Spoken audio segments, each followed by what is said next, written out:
Jimmy Bremer coming at you from Copcast. We have two guests today. One is Andre Rossin, a good friend of mine, and Sylvia Lundry. She'll be up at 12 p.m. today. First of all, I would like to tell you that we're going to be at the Blue Line Trade Show at the International Center on May the 9th. And we'll be doing Copcast live from there. So if you have any products or things that you would like to talk about, perfect time to do it. And we'll be live there for the entire day. RBG Security will be joining us, and they'll be doing a bit of a job fair there. So if you're looking for a security career, come out and meet the people from RBG. With that said, over the weekend, I had the pleasure of being on the campaign trail with who I believe is our next mayor, Mark Saunders. And people that know me, I'm pretty much apolitical. I tend not to get involved. I have to tell you, though, that the city of Toronto is at a tipping point. And really what, in my opinion, what any government, whether it's federal, provincial, municipal, needs to provide is security for its citizens. And Mark, I've known for 37 years. And I can tell you, he's a gentleman. He's a down-to-earth person. He hasn't changed through all the ranks he's risen through, from PC to chief. He's Mark, and again, he's going to look after all of the city, not just what's south of Bloor Street. And like I said, he's the guy as far as I'm concerned. So with that said, we're going to move on to our first guest, and that's Andre Rossin. Well, Andre and I, we go back some time. I'm going to say almost 10 years now, probably, right? And we met through Hudson Supply, and we traveled the world with Hudson to all the trade shows, and we've grown to have a great relationship together. So Andre's coming on CTOA as our drone expert, and as I was leaving law enforcement, I was in the EOD at that time, and as I was leaving, we were just starting to use drones for reconnaissance. Using their thermal cameras, they could actually pick up some devices depending on how long they've been placed. And more importantly, when we disrupt a device, there's a debris field, and quite often it's hard to locate the components of the device because of that disruption. And the drone was really good at doing that, again, through thermal, but it could also map the area. Now, with that said, I've been retired for about 3 years now. That went fast, but there's been such advancements in drones since that time, and Andre has actually been to Ukraine, flying them and instructing over there. So I'm going to hand it over to Andre, and just tell us a little bit about yourself and how you got started in this. Well, thanks. First of all, Jim, thank you for inviting me. It's an honor. So how I got started in drones. So let's go, we have to back it up a little bit. So my background is actually almost a 20-year veteran as an emergency response. So police, federal police, and a paramedic. Before I entered the industry, I was actually an aircraft pilot and a helicopter pilot. So I never made it in the industry because of 9/11. All the insurances went up and everything went a little bit chaotic. So I chose the emergency response field. And then when I saw in 2015 that drones were coming out and people were telling me, hey, you should join this. You're an aircraft pilot, you're a helicopter pilot. So I jumped right into it, like right in the beginning of it, when everything was starting. So there was no licensing in Canada even at the time. So then I got involved in that, and I just exponentially exploded. And then when the war came out in Ukraine, I just jumped on it, not only because of personal reasons, but family reasons. And also because it's the first war where drones are actually involved at a high level. I mean, it's not Iraq, it's not Afghanistan, because Iraq and Afghanistan was a unilateral drone assault war. Now in Ukraine, it's both sides are using drones, so it's completely a different battlefield. So let's just take a big step back to the licensing, and I know it's confusing because I know right now I can go to Best Buy and I can buy a drone, probably not the best quality drone, but I can fly it around in the park and take it to the cottage and take pictures of, the lake and such. But if I were to work for a law enforcement agency, I need all of this licensing. Yes. So basically the new regulation started June 1st of 2019. So Transport Canada decided to, because of two major incidents of drones that occurred in Quebec City and Toronto, they decided to license drones all across Canada. So basically, there's three licenses. So there's the basic license, which gives you the opportunity to fly in Class G airspace or unregulated airspace. Then you can fly. Then you need the advanced license, which is basically lets you fly in any airspace. And then obviously the flight reviewer, which is the flight instructor level. So those are the three licenses that are available today as of 2019. And for law enforcement specifics, most of law enforcement will require an advanced licensing because you'll be flying in any type of airspace. So, and it's actually a lot harder license to get, as you need a flight test and you need a written test, whether for the, which with regards to the basic license, you can only fly in unrestricted airspace, which is Class G, and you can't fly professionally. Right. So clearly, there's a use for them in all different vocations of law enforcement. I think Toronto Police first started using them in traffic reconstruction, and then as we saw needs in other special units like tactical units, SWAT units had a need, and as I said, the EOD, we had a requirement there, and we saw the unit expand. But I know you have some specific views on how, like, what should I take a member out of my SWAT team and make him a drone person, or should I get a drone expert and make him a SWAT person? Okay. Well, this is a little bit controversial, and this is what's happening right now, not only in my province, Quebec, but across Canada, is drone is a specialty.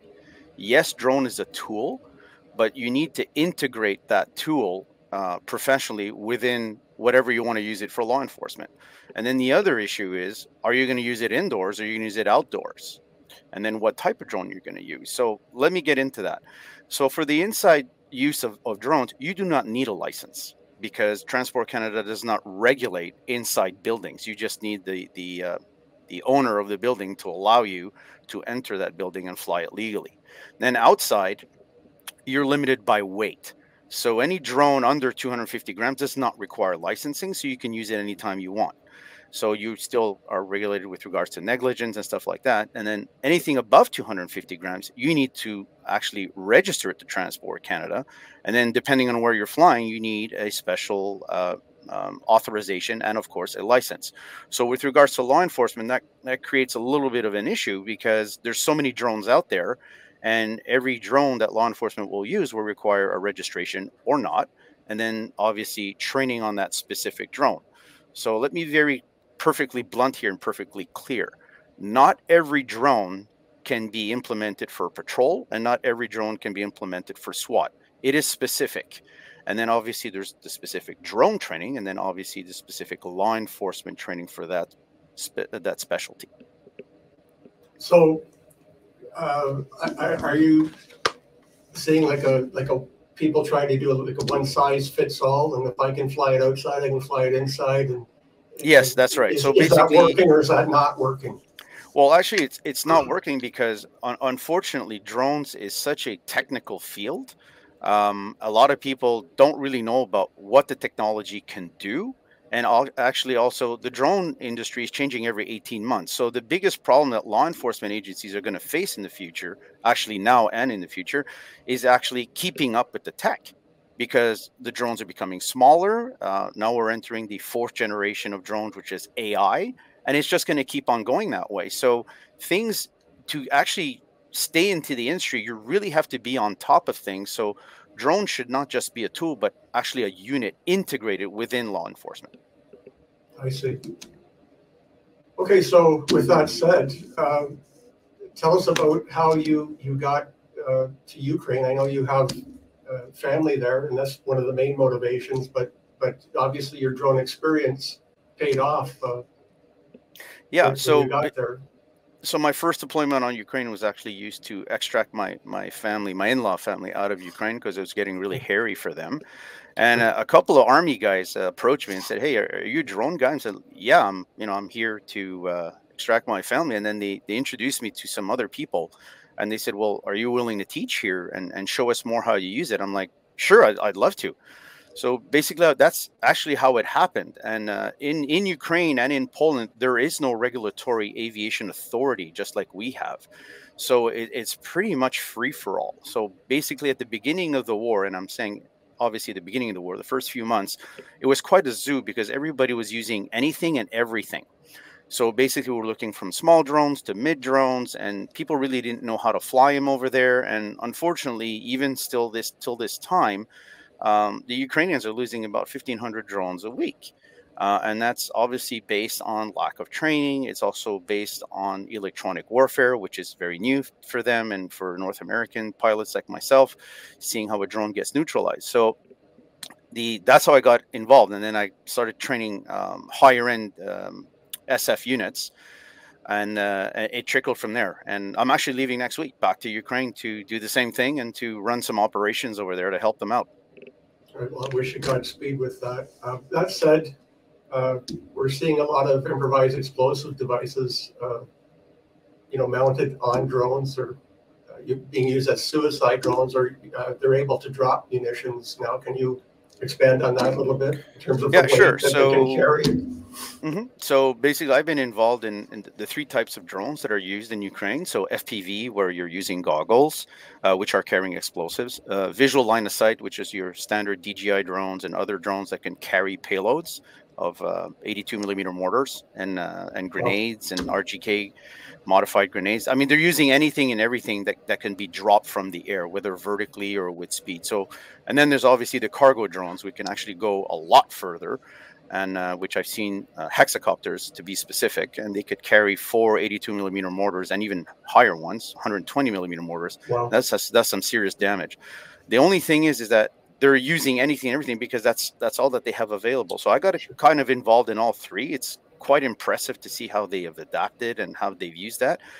I use the FPV essentially, which is the small drones, about 7 inches, and now we have a 10-inch, which can actually drop RPG-7s, RGKs, VOG-17s. It's pretty efficient, actually.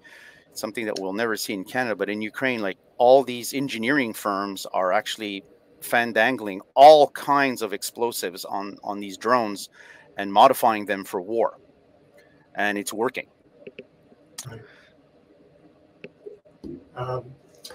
So again, coming out of the EOD, just as I was leaving, we were thinking about making a down drone, even here in Canada, an EOD call. Because we have seen them being used to take contraband into prisons. We have seen them with the firearms mounted on them coming across the border and things like that. But it's only a time, before these things migrate from a theater of a war, into North America, as we've seen terrorism migrate as it does.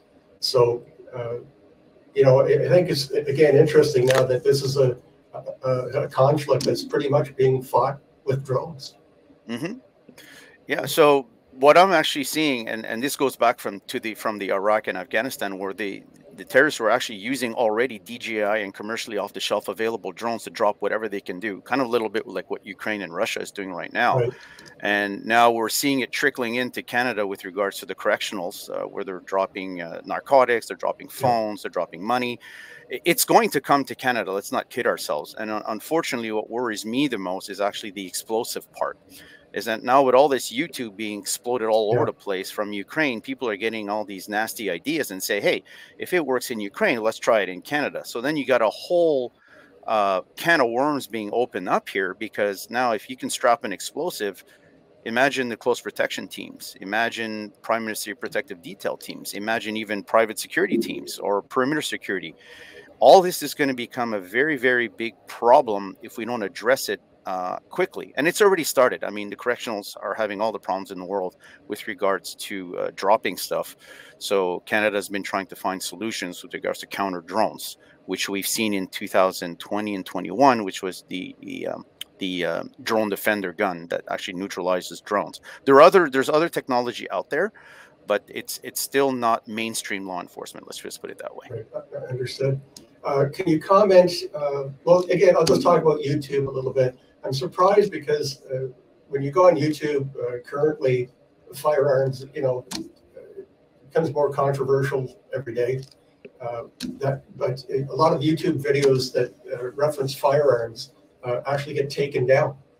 But you can go on YouTube and watch videos about explosives all day, and nobody wants to take those down. And I find that extremely surprising. Obviously, I can't do anything about the YouTube policy. What I've seen on YouTube are where 1,000 drones can be controlled by one person at a time. And I know they're being used as instead of fireworks, they do like a light display. Yes. Do you know anything about that? Yes, that's what you call the swarm drone technology. I'm actually trained on several companies' drones that do this type of technology, and it's fun for entertainment. I mean, they've done it at stadiums, for football fields, and stuff like that. But what really worries me is that you can actually use it for doing bad things also as well. The drones that I've actually trained for, you can actually control a drone from actually remote control or a C2 tablet, and you can control 16 drones at one time for one operator. And that's scary if it gets in the hands of the wrong people. Now, with that said, if you have 16 drones that you control on one tablet, you can actually make a pattern of attack. You can do all these kind of things and control larger distances on who and what you want to hit. So I think this needs to be controlled at one point or another, whether it be for entertainment or law enforcement, because if it gets into the wrong hands, we're going to have some serious problems in the years to come. Well, certainly, I could see that. It's very, what do you call it, invasive technology, disruptive technology, for sure. Yes. And then the other thing that we're having a problem with now is that it's all over the internet. Everybody's talking about it, is the lethal AI. So a lot of people are against it. Some people are for it, et cetera, et cetera. But once lethal AI, it's already there. I mean, it exists. It's just that hasn't become mainstream. But once AI has that lethal capability, law enforcement is going to have to adapt extremely quickly, which is a problem because we react in the law enforcement industry. So lethal AI is here. It's right out our door. And we need to start implementing prevention SOPs and stuff like that, and more regulatory too as well with regards to Transport Canada. So I think this is where law enforcement can actually help Transport Canada with regards to all these lethal things that could actually happen to us. Well, quite honestly, I don't know that a lot of even drone operators inside law enforcement agencies across Canada are aware of these things that you're talking about. Well, yeah, definitely. We got a lot of guys that can operate it. You know what I mean? They can go to a scene and they can operate it. But I don't know how many are aware of what you're aware of. And I think there's an education component there. Yeah, definitely. So what I've seen is through my experience in Ukraine, obviously you get all these ideas that cross your head and you see what drones can do. And counter drones as well. Now, if you bring that back to Montreal, most of Montreal, or the rest of Canada for that matter, a lot of law enforcement officers that I've talked to, from tactical teams, patrol teams, or IED teams, they have no clue really of what is the drone capability at this particular time right now in 2023. And it's pretty scary to see what you can do with a drone, whether it be a small one or a big one. So, yes, police are just getting into the drones professionally speaking, with commercially off-the-shelf drones.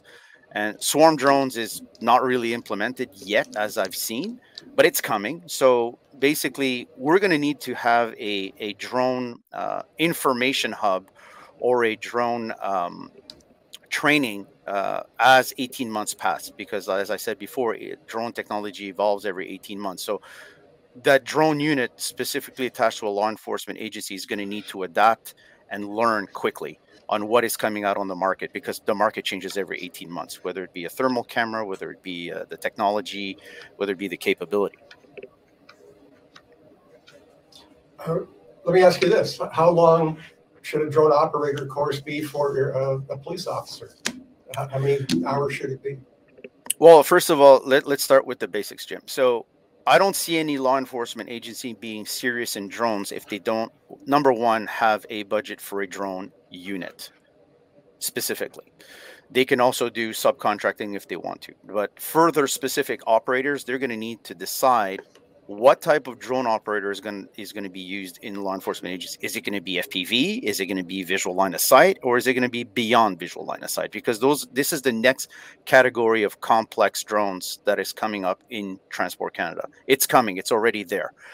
We cover only the 0 to 25 kilo, but then we're opening up the 25 kilo to 150 kilo now, and that changes the whole regulatory system as well, even for the operators and from the training standpoint. So for law enforcement specifically now at this time, I think every law enforcement officer who wants to get into drones professionally and legally should get his advanced licensing. No questions asked. Not the basic, because it's not really useful. And then afterwards get an in-doc training with regards to the drones that are available for their agency specifically, because you can't just fly one drone and then trampoline to another one. You got to treat drones just like you treat an airplane. So you get a certification on a Cessna 172, and then you get a certification on a PA-34. So it needs additional training. So every drone that you move on to needs additional training, and that means time, that means effort, and that means money. So that's why the choice of drones and the understanding of the technology is important from within the agency. Yeah, well, I have to tell you, I think it's a unique skill because I have tried to fly them and it's just not for me. You know, you know, when we first got them, you know, guys would say, well, try it out, and I'd be crashing it into walls, and it's just, you know, something, it's not for me. And I truly believe that you have to find, you know, somebody, you know, almost like a sniper or what have you, that's their particular, you know, thing that they do, they enjoy. And that said, if you're a young person joining law enforcement, you've done your first 5 years of training, you become a first-class police officer, you know, a drone could be the rest of your career. Yeah, definitely. So if you had that interest, sure. Well, if I can comfort you, Jim, I'm not one of those Generation C officers neither, and it's interesting to see that even those young guys playing video games, entering the industry, have a hard time doing what an old man like me, 55 years old, is doing also as well on the field. Well, that's what I'm saying, though. I think it's a unique. It's like anything. Some people are good baseball players, some are good hockey players, but it doesn't often, you know, transmit from one to the other. And yes. Again, personally, the drone, it's just, you know, something I'm not good at. I can't, you know, can't do it. Even if I got trained, it's just, it's not something that I would be the best at. Well, what I've seen from law enforcement agencies that I've trained and military guys that I've trained overseas is it's really the 3D spatial awareness. It's really hard for them to control a tablet or control a remote controller, and at the same time focus as what's in your goggles or focus what you see visually. So now let's add another problem is night operations. Sure. So how to use night vision with a drone for night operations for striking. So that's what I'm actually seeing right now is in Ukraine. I specialize in night operations. So it's not only is it a little bit safer, but it's a little bit more complicated though, but it works very well in Ukraine. You combine night vision with a weapon at your side and a drone in your hands, it could become quite messy quickly if you don't know what you're doing. I mean, night vision on its own, again, it's difficult if you've never worn it. There's some, you know, learning that goes on there in terms of, you know, is a person close or far? Yes. You know, things, your field of view changes. And again, new generation night vision, there is some 3D capability, but my generation, the older days, was either you could see far or you could see close, but you couldn't do both at the same time. Yeah, so let me expand on that. Actually, my third deployment is going to be specialized on identification of friend and foe, because as I said before, a lot of the Ukrainians are downing their own drones. That's a big problem right now. So that's why I implement the night vision and use of IR strobes. So basically how it works is we strap an IR strobe on the drone and then we give it a specific signature. And then the Ukrainians can actually see is that a friendly drone or not a friendly drone. If it's not a friendly drone, take it down. So, and there's so many drones flying in the air at the same time. It's almost like a, you know, like a Warner Brothers movie. It's impressive to see the number of drones that are in the air, even at night. Oh. And it's pretty scary. So you don't really know who's who in the zoo. So that's why I think the night vision capability came and was born that way. And I came up with those ideas and now we're implementing it in the field. Unfortunately, the Russians are doing the same thing. So it's drone against drone. It's a big problem. So who has the better tech will win. Who has the better pilots will win also. So that's what I'm seeing in the field. And right now, it's already hard enough to explain to certain drone operators in Ukraine to actually use the drone specifically in collaboration with tactics. But now you have to teach them also the night vision portion with Sure. the IR strobe portion, which is another learning curve. And of course, in war, we don't have that much time. So it kind of like condensed training, but at least it's working and it's going in the right direction. It's my understanding that Russia is getting a lot of the drones from Iran. Yes, they are. And not just from Iran. They're getting it from pretty much anywhere they wanted to, just like the Ukrainians are doing. I mean, you can get drones. If the money's right, you'll buy it. So everybody's kind of racing towards getting Sure. better drones. And I know from my experience who's pro-Russian, who's not. So I try to deal with only pro-Ukrainians, obviously, because it makes sense. Sure. But the drone industry now is exploding because of Ukraine, and everybody's rushing into how can I get my drone onto the Right. Ukrainian theater as fast as I can and modify it and actually test it. So right now, Ukraine has become the drone cemetery of the world and has also become the drone testing area of the world, Right. unfortunately. Yeah. Yeah. Well, I've learned a lot this morning. I hope anybody that's listening, will check into CTOA. We'll have Andre's contact information up there and his credentials on the CTOA website very soon. I don't think you're going to find a better instructor. As he said, he's going back very soon. We wish him, like you said, Godspeed and to be safe and return to us. Anything else you want to say before we close out, Andre? No, but what I want to say is that for all the drone law enforcement officers getting into the industry, this is the future. And if you get into this industry, you'll have a career for the rest of your life, which didn't exist in my time anyway, or Jim's time. And drones is definitely a specialty. Do not kid yourself. It's not just a tool; it's a specialty, and you need to evolve with that specialty. Because everything else attached to it evolves as well. Hence night vision, hence IR strobes, hence anything else that's going to be out there that could be attached to drones. So good luck with that. Yeah, well, again, that's interesting that you point that out, because a lot of time in law enforcement, you'll get into a specialty unit and then they'll take you out, right? So everybody has, you have to start that learning curve over again, right? Rather than leaving people that love their job, that are specialists and are advancing the technology and their education, leaving them in there. So maybe, there'll be a bit of a change in how law enforcement, deploys its people into those specialty units. Yeah. And anybody who'd like some help, please don't hesitate to ask. I'll be there to help. We're all in the same thing. We're here to protect and save lives. So please contact me anytime. That contact information, is there an email or anything? Yeah, you can just use the email that I provided you, and then they could reach out to me, no problem. Could you say it out loud if that's okay? Yeah, Eye in the Sky Montreal. So Eye in the Sky as you spell it, Montreal MTL @gmail.com. And just let me know what agency you're coming from. What would you like me to expand on, et cetera, et cetera. I've been a drone consultant for the past 5 years, and it'll be a pleasure to help you guys out. That's awesome, Andre. Okay, safe travels, buddy. Thank you very much. Slava Ukraine. We'll talk soon.